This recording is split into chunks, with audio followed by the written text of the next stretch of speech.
తాకట్లో ఉన్న మీ బంగారాన్ని విడిపించి ఆ రోజు ఆన్లైన్ రేటుకి కొంటాం. Sharma gold company.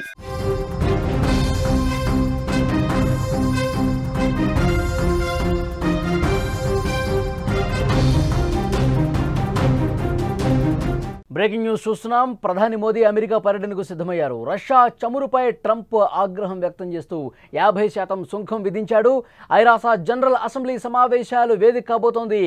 ఈ సమావేశాల్లో జెలెన్స్కీతో కూడా మోదీ భేటీ అవుతారు. సెప్టెంబర్లో న్యూయార్క్లో ఒక కీలక సమావేశం ఉంది. అమెరికాతో వాణిజ్య ఒప్పందం కోసం చర్చలు జరిపే అవకాశం ఉంది. అమెరికా అధ్యక్షుడు డొనాల్డ్ ట్రంప్ భారత్పై విధించిన సుంకాల విషయంలో భారత ప్రజలు తీవ్ర ఆగ్రహంతో ఉన్నారు.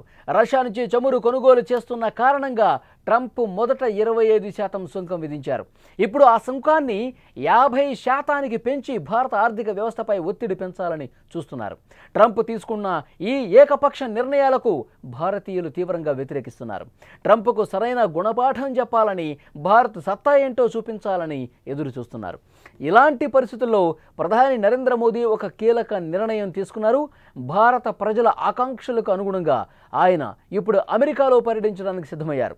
ఈ పర్యటనలో ట్రంప్తో నేరుగా భేటీ అయి టారిఫ్ల విషయంలో తాడోపేడో తెలుసుకోబోతున్నారు. భారతీయుల ఆత్మగౌరవాన్ని, దేశ ఆర్థిక ప్రయోజనాలను కాపాడటమే తమ ప్రధాన లక్ష్యమని మోదీ సర్కార్ స్పష్టం చేసింది. ఈ పర్యటన ద్వారా మోదీ అంతర్జాతీయ వేదికపై భారత శక్తిని మరోసారి నిరూపించబోతున్నారు. ఇప్పటికే అమెరికా సుంకాల వల్ల దేశంలోని ఎగుమతిదారులు, రైతులు తీవ్రంగా ఇబ్బంది పడుతూ ఉన్నారు. ముఖ్యంగా టెక్స్టైల్స్, జెమ్స్, జ్యువెలరీ వంటి రంగాలపై తీవ్రంగా ప్రభావం పడుతుంది. భారత జాతీయ ప్రయోజనాలు కాపాడటానికి అన్ని చర్యలు తీసుకుంటున్నామని మోదీ ప్రభుత్వం స్పష్టంగా చెప్పింది. సుంకాల విషయంలో వెనక్కి తగ్గేదే లేదని తేల్చెప్పింది. అమెరికాకు దీటుగా బదులవటానికి భారత్ కూడా కొన్ని వస్తువులపై సుంకాలు పెంచాలని యోచిస్తున్నట్టు తెలుస్తోంది. ఈ నేపథ్యంలోనే ప్రధాని మోదీ స్వయంగా రంగంలోకి దిగారు. ట్రంప్తో చర్చలు జరిపి ఈ సమస్యకు ఒక శాశ్వత పరిష్కారం కనుగొనాలని చూస్తున్నారు.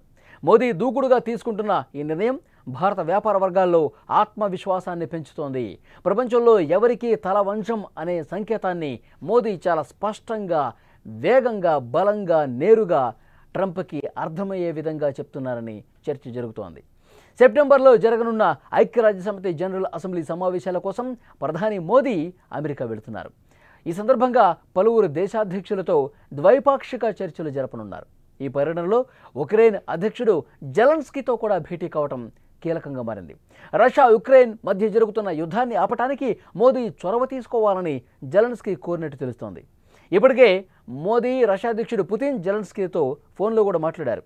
ఇది యుద్ధాల శకం కాదు అని మోదీ చేసిన వ్యాఖ్య ప్రపంచవ్యాప్తంగా ప్రశంసలు అందుకుంది. ఈ నేపథ్యంలో న్యూయార్క్లో జరిగే ఈ భేటీ ద్వారా శాంతి చర్చలకు ఒక ముందడుగు పడే అవకాశం ఉంది. ప్రపంచ శాంతి కోసం మోదీ తీసుకుంటున్న ఈ చొరవపై ప్రపంచ దేశాలు కూడా ఆసక్తిగా గమనిస్తున్నాయి. యుద్ధాన్ని ఆపే విషయంలో మోదీ విజయం సాధిస్తే మోదీ ప్రపంచ నేతగా మరింత గుర్తింపు పొందే అవకాశం కనిపిస్తుంది. ప్రస్తుతం జరగబోయేటువంటి భేటీలు, అమెరికా వెళ్ళి అక్కడ చేసేటువంటి సమావేశాలు, చేసే చర్చలు ఇప్పుడు చర్చనీయాంశంగా మారాయి.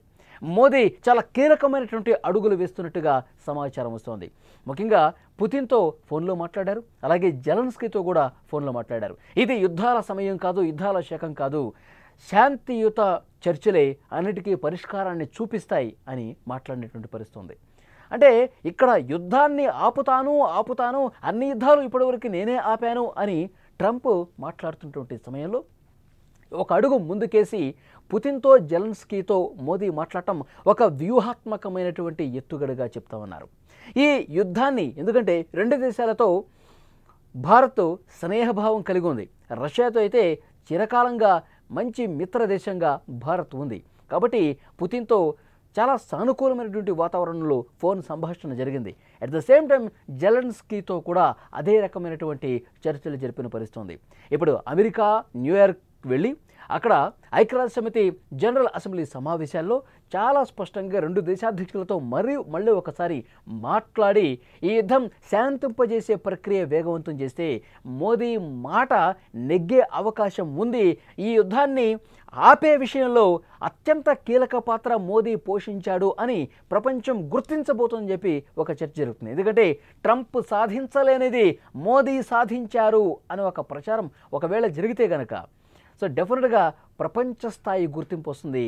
ప్రపంచంలో ఉన్నటువంటి దేశాలు మొత్తం కూడా ప్రధాని మోదీని కీర్తించే అవకాశం చాలా తప్పకుండా కనిపిస్తుంది. ఇప్పుడు ట్రంప్ మన మీద గుర్రుగా ఉన్నాడు. మోదీ కూడా దేశ ప్రయోజనాలని ఎక్కడా కూడా విఘాతం కలగకుండా జాతీయ ప్రయోజనాలు కాపాడే ఉద్దేశంతో అడుగులు ముందుకు వేస్తున్నారు. నేరుగా ట్రంప్ దగ్గరికి వెళదాం, ట్రంప్తోనే తేల్చుకుందాం. మనం కూడా మన ఎగుమతిదారులు కూడా ఏవైతే వస్తువులు అక్కడికి పంపిస్తున్నారు, మన రైతులు ఏవైతే అక్కడికి పంపిస్తున్నారు, మనం కూడా అవసరమైతే సుంకాలు వేద్దాం. మనం కూడా సుంకాలు వేసి ట్రంప్కి అర్థమయ్యే రీతిలో మాట్లాడదాం. రెండు దేశాల మధ్య వాణిజ్య చర్చలు ఒక స్టెప్ ముందుకు తీసుకునే అవకాశం కూడా పరిశీలిస్తున్నారు ప్రధాని మోదీ. సో డెఫినెట్గా ఆసక్తిగా ఎదురు చూస్తూ ఉన్నారు. ట్రంప్తో వాణిజ్యపరమైన అంశాలు ఏ విధంగా చర్చకు వస్తాయి. ఎందుకంటే ఇప్పటికే 25% ట్రంప్ సుంకాలు వేశాడు. ఇంకొక అదనంగా 25% వేసి ఆగస్టు 27 నుంచి 50% అమలు జరిగే అవకాశం ఉంది. ఈ నేపథ్యంలోనే ఇలాంటి కీలక నిర్ణయాలు తప్పకుండా దోహదపడతాయి. డొనాల్డ్ ట్రంప్ మళ్ళొక్కసారి ఆలోచించే విధంగా ప్రధాని మోదీ ప్రయత్నాలు ఉన్నాయన్నది కూడా దీన్ని బట్టి చాలా స్పష్టంగా అర్థమవుతుంది. సో నెక్స్ట్ ఏం జరుగుతుందో చూడాలి. ఒకవైపు యుద్ధాన్ని ఆపే కార్యక్రమం తీసుకున్నారు, మరొక వైపు ఈ వాణిజ్యపరమైనటువంటి ఘర్షణ ఏదైతే ఉందో దాన్ని కూడా కూల్ చేయడానికి వ్యూహాత్మక ఎత్తుగడతో ప్రధాని మోదీ వెళుతున్నట్టుగా తెలుస్తోంది. సో చూద్దాం, అంతా మంచి జరగాలని కోరుకుందాం.